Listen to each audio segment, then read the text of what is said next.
Hello दोस्तों, मैं दिलकुश मीना और आपके इस यूट्यूब चैनल पर आप सभी लोगों का स्वागत है।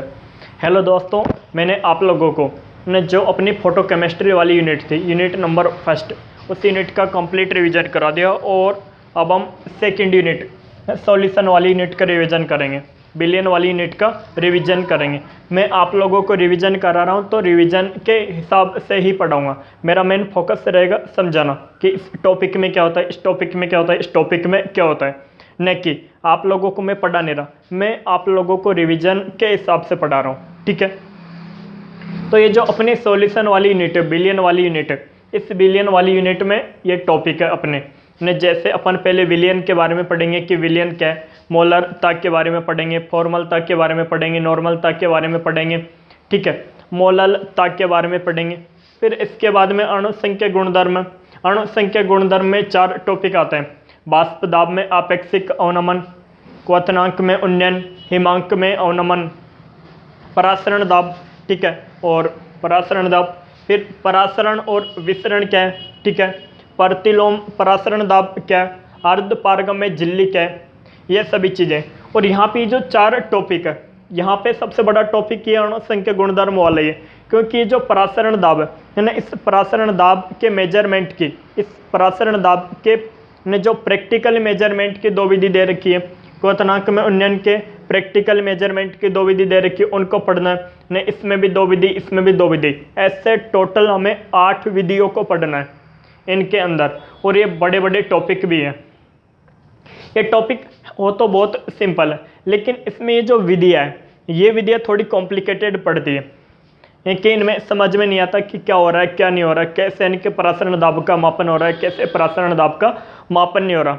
तो मेरा मेन टारगेट तो इनको पढ़ाना ही था, इन 4 टॉपिकों को, परासरण दाब, क्वथनांक में उन्नयन, हिमांक में अवनमन और वाष्प दाब में आपेक्षिक अवनमन, वाष्प दाब में आपेक्षिक अवनमन के निर्धारण की विधियाँ पढ़ाने का। 8 टॉपिकों को पढ़ाने का ही टारगेट था, लेकिन आप लोगों को एक बार बता दें कि सिलेबस में क्या है, तो उस हिसाब से फिर हम पढ़ेंगे द्रव्यमापी के बारे में, कि रेल के अंदर क्या होता है, असम्मितता क्या होती है, सममिति का तल क्या होता है। फिर पढ़ेंगे इकाई ध्रुव शक्ति क्या है, चुंबकीय पारगम्यता क्या है, चुंबकीय इंटेंसिटी, चुंबकीय तीव्रता क्या है। ठीक है, फिर अनुचुंबकीय पदार्थों के बारे में, फिर पढ़ेंगे लोह चुंबकीय पदार्थों के बारे में, प्रति अनुचुंबकीय पदार्थों के बारे में। ठीक है, उसके बाद में अपने एक लैंगविन का सिद्धांत है, जिसे डिबाई समीकरण भी कहते हैं। तो ये अपने टॉपिक है। ठीक है, अब थोड़ा थोड़ा हल्का फुल्का सभी के बारे में पढ़ लेते हैं। तो आज थ्योरेटिकल वाला पूरा पोर्शन पढ़ा देता हूँ मैं। 3 दिन में हम इस यूनिट को कंप्लीट रिवीजन कर लेंगे। 3 दिन में इस यूनिट का रिवीजन कर लेंगे। फिर आप लोगों को एक और यूनिट पढ़ाऊँगा, इनऑर्गेनिक केमिस्ट्री के, हार्ड सॉफ्ट एसिड वाली। 2 यूनिट का इसमें रिवीजन हो गया, 2 यूनिट का उसमें हो जाएगा। फिर इसके बाद में हम ऑर्गेनिक का रिवीजन करने वाले हैं। ठीक है, और जब तक अपनी एग्जाम आ जाएगी।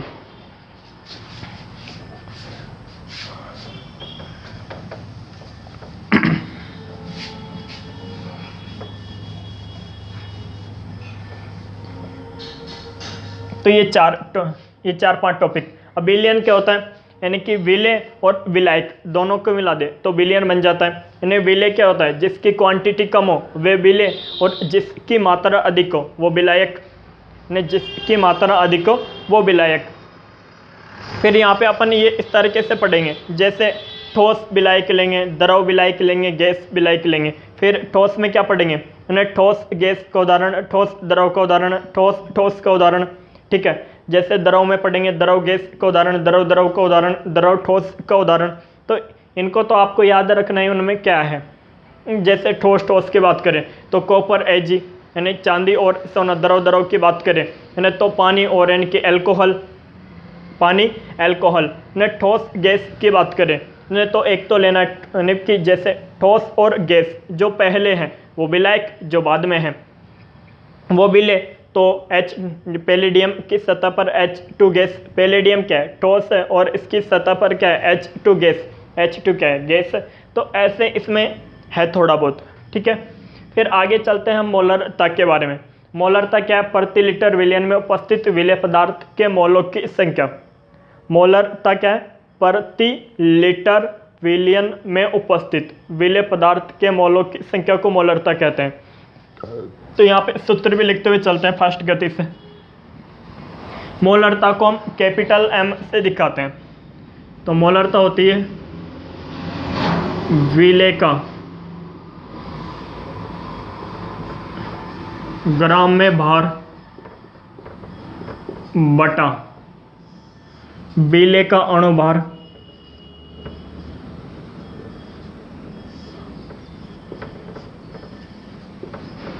ठीक है गुणा विलयन का आयतन का वॉल्यूम, बिफोर वॉल्यूम काय में लेना है लीटर में।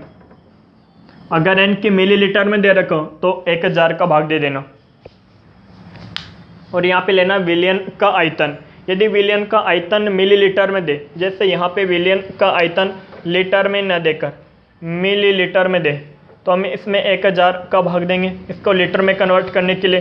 तो ये 1000 ऊपर चला जाएगा, ये 1000 ना ऊपर चला जाएगा। ठीक है,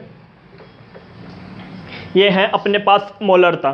क्या है मोलरता? एक होती है मोललता। मोललता को हम स्मॉल m से दिखाएंगे, यानी कैसे स्मॉल m से। मोलरता को हम कैपिटल M से दिखाएंगे और मोललता को हम स्मॉल m से दिखाएंगे। मोललता क्या है? प्रति किलोग्राम। ध्यान से सुनते हुए चलना और ध्यान से पूरा कंसंट्रेट होकर सुनते हुए चलना और याद करते हुए चलना। प्रति किलोग्राम विलायक में उपस्थित विलेय पदार्थ के मोलों की संख्या। प्रति किलोग्राम विलायक में उपस्थित विलेय पदार्थ के मोलों की संख्या को क्या बोलते हैं? मोललता। तो मोललता का सूत्र क्या हुआ? वही विलेय का ग्राम में भार बटा विलेय का अणुभार गुणा विलायक का द्रव्यमान। विलायक का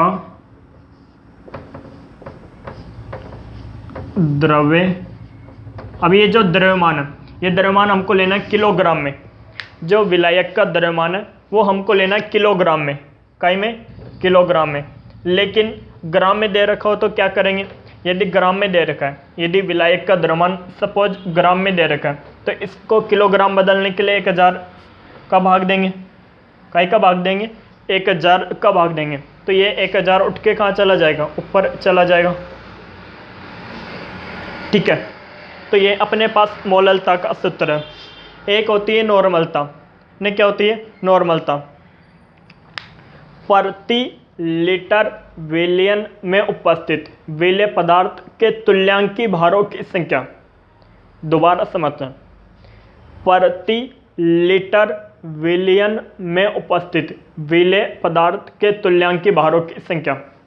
विलेय पदार्थ के तुल्यांकी भारों की संख्या को क्या कहते हैं? नॉर्मलता कहते हैं। और नॉर्मलता को हम कैपिटल N से दिखाते हैं।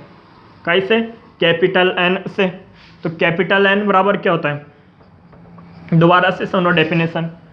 प्रति लीटर विलयन में उपस्थित विलेय पदार्थ के तुल्यांकी भारों की संख्या। विलेय पदार्थ के तुल्यांकी भारों की संख्या। अब यहाँ पे देखना, यहाँ पे नॉर्मलता क्या होती है? विलेय का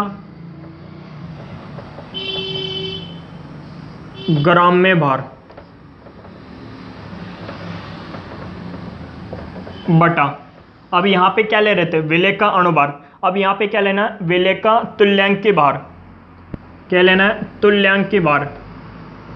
अब ये तुल्यांकी भार क्या होता है? यहाँ पे यही समझना है। तुल्यांकी भार गुणा विलयन का आयतन। वी का मतलब वॉल्यूम और काई में लीटर में, और विलयन का आयतन। ठीक है, तो नॉर्मलता क्या होती है? विलेय का ग्राम में भार बटा विलेय का तुल्यांकी भार गुणा विलयन का आयतन लीटर में। अब ये तुल्यांकी भार क्या होता है?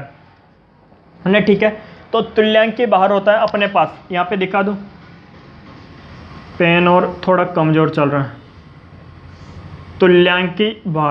तुल्यांकी भार होता है अणुभार बटा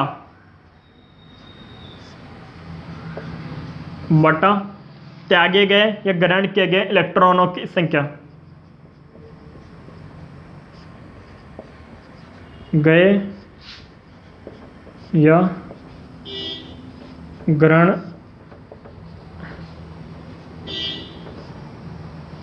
किए गए इलेक्ट्रॉनों की संख्या। दिख तो रहा ना आप लोगों को, त्यागे गए ग्रहण किए गए इलेक्ट्रॉनों की संख्या। त्यागे गए या ग्रहण किए गए इलेक्ट्रॉनों की संख्या। तो क्या सूत्र होता है? तुल्यांक के भार बराबर होता है अणु भार बटा ने त्यागे गए या ग्रहण किए गए इलेक्ट्रॉनों की संख्या। त्यागे गए या ग्रहण किए गए इलेक्ट्रॉनों की संख्या। ठीक है, ये इसका सूत्र होता है तुल्यांक के भार का। ठीक है, अब यहाँ पे त्यागे गए या ग्रहण किए गए इलेक्ट्रॉनों की संख्या पर संख्या की जगह कभी कभी वो अम्लता व क्षारकता दो शब्द देता है। देखना, अब अपने मेन टॉपिक की ओर चलते हैं। यहाँ पे कभी कभी बकलोल क्या देता है?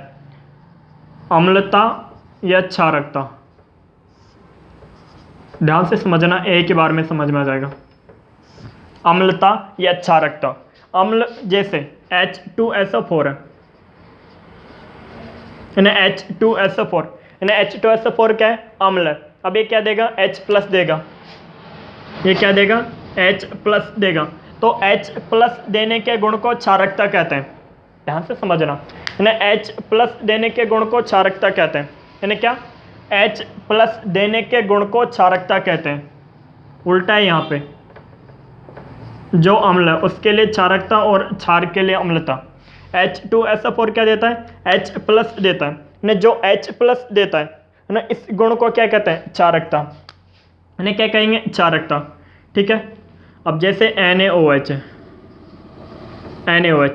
NaOH क्या देगा? OH- आयन देगा। यानी क्या देगा? OH- ion. तो इस गुण को कहते हैं अम्लता। ये जो प्रॉपर्टी होती है इसे क्या कहते हैं? OH- आयनों का देना अम्लता, और H+ आयनों का देना क्षारकता। H+ आयनों का देना क्षारकता, और OH- आयनों का देना अम्लता, और OH- आयनों का देना अम्लता। तो अम्लता व क्षारकता भी कभी कभी वो दे देता है। जैसे H2SO4 कितने H+ देगा? 2 हाइड्रोजन देता है H2SO4। H2SO4 जो सल्फ्यूरिक अम्ल है, ये 2 हाइड्रोजन देता है। तो क्षारकता कितनी हुई? 2। जैसे NaOH है, तो NaOH एक OH- आयन देता है, तो अम्लता कितनी हुई? 1। तो अम्लता कितनी हुई? 1 हुई। तो ये टॉपिक है। ठीक है, अब एक है अपने पास फॉर्मलता। क्या है ना? फॉर्मलता ना। देखो, फॉर्मलता के बारे में ज़्यादा कुछ तो दे नहीं रखा कि फॉर्मलता क्या है क्या नहीं है। ठीक है, लेकिन फिर भी इसे बता देते हैं। जैसे अपने पास कोई विलेय पदार्थ है, विलेय पदार्थ कौन? जिसकी क्वांटिटी कम वो विलेय पदार्थ, जिसकी क्वांटिटी अधिक वो विलायक। जैसे अपने पास कोई विलेय पदार्थ है, क्या है? विलेय पदार्थ। अब यानी कि मैंने विलेय पदार्थ को विलायक में मिलाया। जैसे अपने पास कोई विलेय पदार्थ है और उस विलेय पदार्थ को मैंने काय में मिलाया? विलायक में मिलाया। अब यानी कि विलेय पदार्थ के जितने अणु थे, विलेय पदार्थ के जितने अणु थे, या तो वे सभी अणु एक साथ जुड़कर नीचे बैठ जाए, इसे तो कहेंगे संगुणन। क्या कहेंगे? संगुणन। यह जो विलेय पदार्थ का एक अणु है, विलेय पदार्थ का एक अणु वो आयनों में टूट जाए। जैसे हमें कोई विलायक है, विलायक में क्या मिलाए? विलेय डाला। अब यानी कि विलेय पदार्थ के सभी अणु जुड़कर नीचे बैठ जाए, इसे कहेंगे संगुणन। और जैसे अपने पास कोई विलेय पदार्थ को विलायक में डाला, अब विलेय पदार्थ का एक अणु आयनों में टूट जाए, विलेय पदार्थ का एक अणु आयनों में टूट जाए, इसे कहते हैं वियोजन। क्या कहेंगे? वियोजन। तो हम यानी कि फॉर्मलता में क्या पढ़ते हैं? क्या पढ़ेंगे फॉर्मलता में? जैसे एक चीज समझो, अपन लेते हैं एसिटिक अम्ल, क्या? एसिटिक अम्ल। तो एसिटिक अम्ल को बेंजीन में मिलाने पर यह द्विलक बना लेता है। क्या पढ़ेंगे? एसिटिक अम्ल को बेंजीन में मिलाने पर यह द्विलक बना लेता है। द्विलक कैसे बना लेता है? जैसे समझो, यहाँ पे फॉर्मलता का सूत्र होता है प्रति लीटर विलयन में उपस्थित विलेय पदार्थ के, है ना, वहाँ पे तो तुल्यांक भारों की संख्या थी, यहाँ पे सूत्र भारों की संख्या नहीं समझ में आए। प्रति लीटर विलयन में उपस्थित विलेय पदार्थ के सूत्र भारों की संख्या ने क्या, सूत्र भारों की संख्या ने क्या, सूत्र भारों की संख्या को फॉर्मलता कहते हैं। इन्हें क्या कहेंगे, फॉर्मलता कहते हैं। ठीक है, इन्हें क्या कहेंगे, फॉर्मलता कहते हैं। ने जैसे एसिटिक अम्ल, एसिटिक अम्ल को हमने बेंजीन में डाला तो एसिटिक अम्ल का अणुभार होता है 60।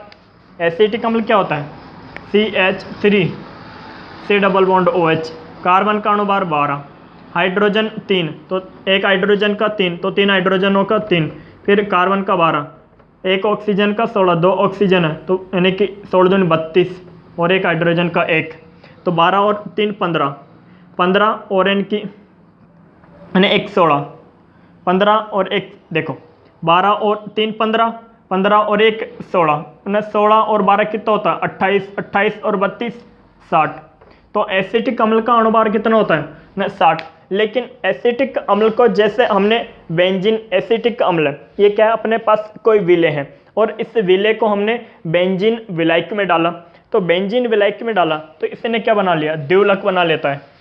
ये क्या बना लेता है, द्विलक बना लेता है, ने जिससे इसका अणुभार 60 न रहकर 120 हो जाता है, ने जिससे इसका अणुभार 60 न रहकर क्या हो जाता है 120 हो जाता है। अब ये द्विलक कैसे बना लेता है, ने इसको समझते हैं। देखो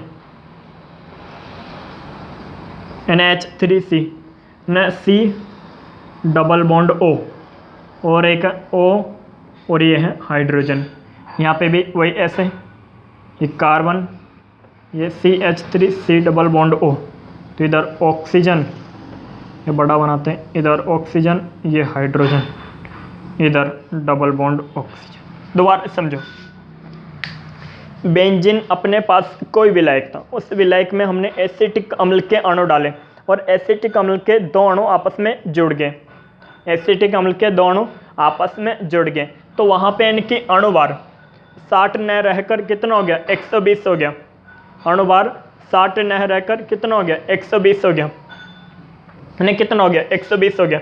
जैसे ये एसिटिक अम्ल है, एक ये एसिटिक अम्ल ये रहा, देखो इसको छिपा लो, तो ये पूरा एक एसिटिक अम्ल है ना, CH3C डबल बॉन्ड OH होता है तो डबल बॉन्ड O, एक सिंगल बॉन्ड और OH, CH3C double bond O OH।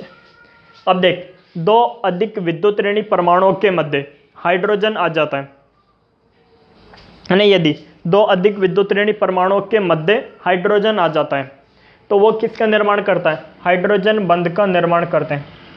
यहाँ पे देख ये हाइड्रोजन इस ऑक्सीजन के साथ एक बॉन्ड का निर्माण कर लेगा, एक आकर्षण बल का निर्माण कर लेगा। नहीं समझ में, नहीं समझ में आया आप लोगों की, मेरी गारंटी नहीं समझ में आए। देखो ऑक्सीजन का इस हाइड्रोजन के साथ सहसंयोजक बंध बना रखा है, ऑक्सीजन ने इस हाइड्रोजन के साथ सहसंयोजक बंध बना रखा है। अब 2 अधिक विद्युत ऋणी परमाणु, ऑक्सीजन 2 अधिक विद्युत ऋणी परमाणु, इनके मध्य हाइड्रोजन आ गया। अब ये एक ऑक्सीजन ने तो इसके साथ सहसंयोजक बंध पहले बना रखा है, अब ये क्या करता है, हाइड्रोजन इसके साथ एक आकर्षण बल के द्वारा जुड़ जाता है। ये हाइड्रोजन इस ऑक्सीजन के साथ एक आकर्षण बल के द्वारा जुड़ जाता है और इस आकर्षण बल को हाइड्रोजन बंध के नाम से जाना जाता है। इस आकर्षण बल को हाइड्रोजन बंध के नाम से जाना जाता है। इस तरह से एसिटिक अम्ल द्विलक बना लेता है ना। छोटे से टॉपिक में इतना टाइम खर्च हो गया, ठीक है।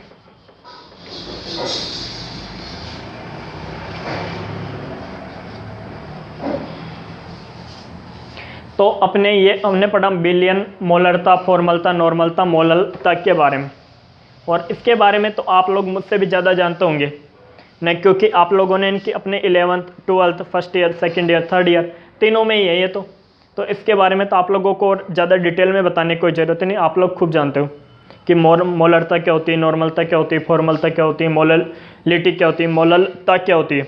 अब आगे चलते हैं अपने मेन टॉपिक पर, अणु संख्या गुणधर्म पर, यानी किस पर, अणु संख्या गुणधर्म पर। देखना अणु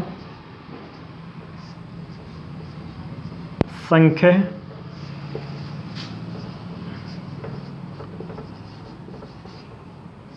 गुणधर्म, अणु संख्या गुणधर्म ने जैसे अपने पास कोई विलेय पदार्थ है, विलेय पदार्थ जिसकी मात्रा कम हो, जैसे इनकी पानी है ना, पानी क्या है, जैसे पानी में मैं ग्लूकोज डाल रहा हूँ, अब मैं ग्लूकोज तो डाल रहा हूँ इतनी सी और पानी है बहुत सारा, तो यहाँ पे पानी की मात्रा अधिक है, तो जिसकी मात्रा अधिक है वो विलायक होता है। तो यहाँ पर पानी की मात्रा अधिक है तो पानी विलायक है, ग्लूकोज की मात्रा कम है तो ये विलेय है। अब मैं क्या कर रहा हूँ ने, जैसे कोई विलेय है और उस विलेय को विलायक में डाल रहा हूँ, है ना, उस विलेय को विलायक में डाल रहा हूँ। अब विलेय को विलायक में डालने के पश्चात विलेय कितने आयनों में टूट गया, विलेय कितने आयनों में टूट गया, जैसे NaCl है, ध्यान से समझना, NaCl। अब NaCl को मैं जैसे इनकी जल में डालूंगा, इन्हें किस में डाला मैंने, जल में डाला, और जल में डालने के पश्चात ये Na प्लस व Cl माइनस आयनों में टूट गया, इन्हें काय में टूट गया, Na प्लस व Cl माइनस आयनों में टूट गया। तो कितने आयनों में टूट गया, एक आयन, दो आयन, दो आयनों में टूट गया। तो अणु संख्या गुणधर्म कितना है, 2 है, अणु संख्या गुणधर्म कितना है, 2 है। दोबारा समझ लेते हैं, जैसे हाइड्रोक्लोरिक अम्ल, हाइड्रोक्लोरिक अम्ल को मैंने जल में डाला, काय में डाला, जल में, जैसे इसको जल में डाला ये H प्लस और Cl माइनस आयनों में टूट गया। तो विलेय पदार्थ को विलायक में डाला तो विलेय पदार्थ कितने आयनों में टूट गया, विलेय पदार्थ कितने आयनों में टूट गया, 2 आयनों में टूट गया, 3 आयनों में टूट गया, 4 आयनों में टूट गया, 5 आयनों में टूट गया, कितने आयनों में टूट गया। तो वो होता है अणु संख्या गुणधर्म।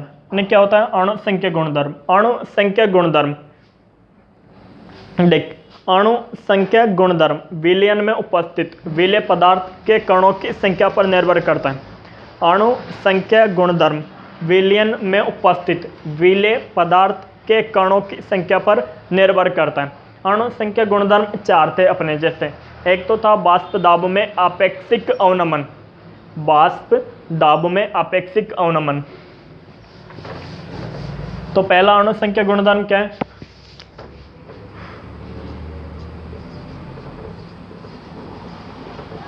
एक ही बार में समझ में आ जाएगा ये, में आपेक्षिक अवनमन।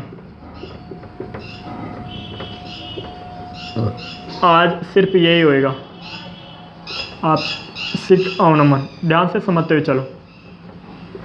वाष्प दाब में आपेक्षिक अवनमन, वाष्प द्वारा, डेफिनेशन क्या है, वाष्प द्वारा द्रव की सतह पर लगाया गया दाब वाष्प दाब कहलाता है। वाष्प द्वारा द्रव की सतह पर लगाया गया दाब वाष्प दाब कहलाता है। जैसे अपने पास कोई कुकर में आप लोगों ने भर दिया पानी, केवल पानी भरा, पानी के अलावा कुछ नहीं है, शुद्ध पानी भर दिया आपने कुकर में, और कुकर को आपने गैस के ऊपर रख दिया और नीचे से ऊष्मा मिल रही है, तो कुकर के ऊपर का ढक्कन बंद कर दिया। अब यानी कि कुकर के अंदर का जो पानी है वो गर्म होगा, है ना, गर्म होगा तो भाप बनकर ऊपर उठेगा, भाप बनकर ऊपर उठा तो ऊपर क्या है, ढक्कन बंद है, तो ढक्कन की दीवारों से टकराएगा। अब यानी कि बाहर निकलने के लिए तो कोई जगह नहीं है, ढक्कन की दीवारों से टकराएगा और दीवारों से टकराकर वापस यानी कि नीचे आएगा, और जो पानी है उस पानी पर एक दाब लगाएगा, पानी पर एक दाब लगाएगा, है ना, उस दाब को हम कहते हैं वाष्प दाब। क्या कहते हैं, है ना, वाष्प दाब कहते हैं, इन्हें क्या कहते हैं, वाष्प दाब कहते हैं। जैसे समझो, है ना, अभी कुकर में हम लोगों ने क्या लिया, केवल शुद्ध पानी लिया, क्या लिया, शुद्ध पानी लिया।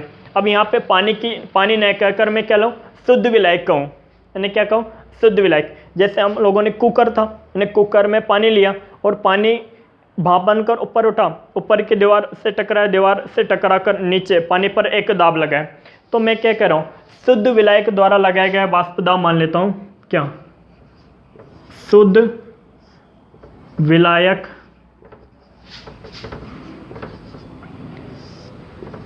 द्वारा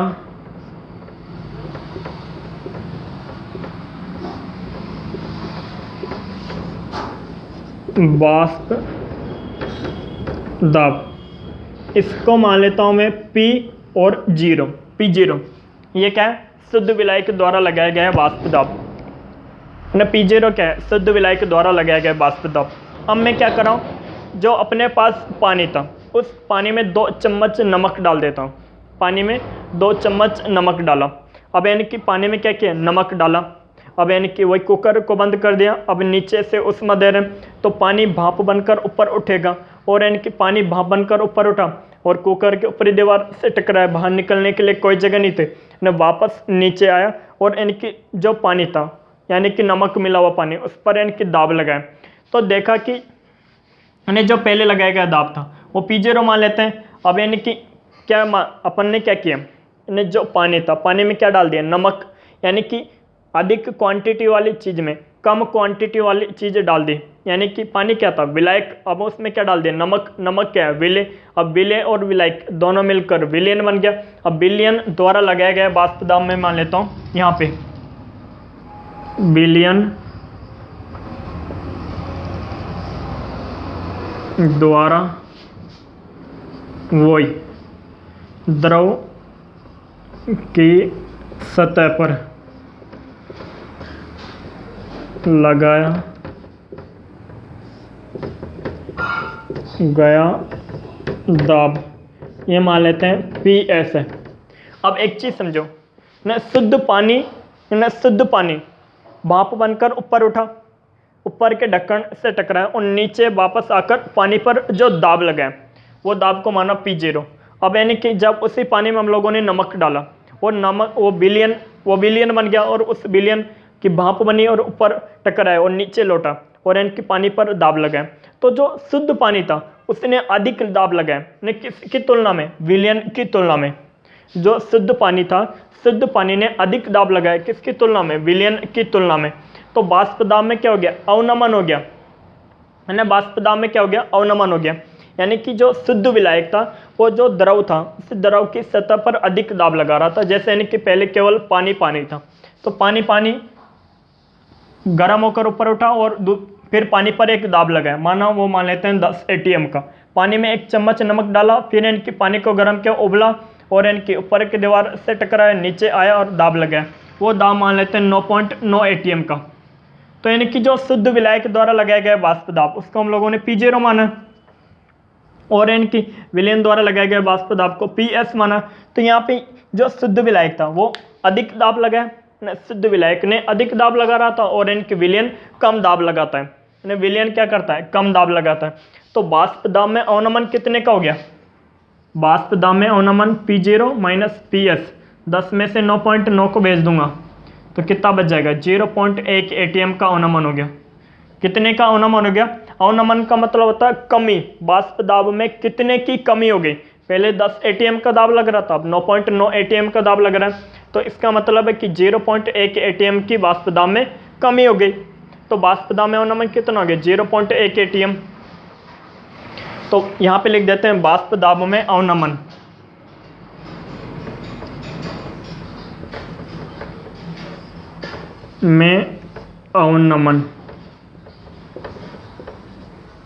कितने का है, P0 में से PS को घटा दिए। ये क्या है, वाष्प दाब में अवनमन। यदि वाष्प दाब में अवनमन में, ध्यान से समझना, वाष्प दाब में अवनमन क्या है, P0 माइनस PS।